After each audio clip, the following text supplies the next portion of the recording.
Viralnya kabar soal pajak untuk amplop pernikahan ditegaskan sebagai informasi tidak benar oleh DJP. Kepala Kanwil DJP Nusa Tenggara, Samon Jaya, menjelaskan bahwa pajak diberlakukan berdasarkan prinsip tambahan kemampuan ekonomis, tanpa melihat bentuk atau nama penghasilan. Ia menegaskan, siapapun yang memperoleh pendapatan, termasuk pelaku usaha digital, wajib membayar pajak sesuai aturan yang berlaku. Mau amplop atas meja, bawah meja, segala macam, itu kan tambahan kemampuan ekonomis. Jadi sebenarnya memang harus bayar pajak. Ini karena istilah-istilah baru aja dikeluarkan. Oh Pak, ini enggak.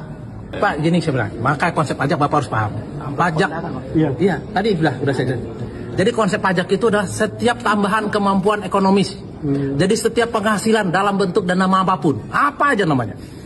Jadi mau dari benar kah atau tidak benar kah, mau amplop hitam atau putih di bawah tangan segala macam, kena pajak. Artinya akan didatangi pengantin yang... Tidak perlu didatangin Pak. Gimana Pak? Pajak itu kan namanya self assessment. Oh betul. Ini konteks. Ya, self assessment, melakukan declare sendiri.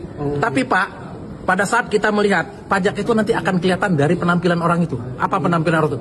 Rumahnya bagus, mobilnya bagus, ya kan, hidupnya makan segala macam itu.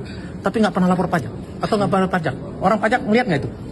Makanya teknologi sekarang dengan ada digital ini kita bisa lihat kok.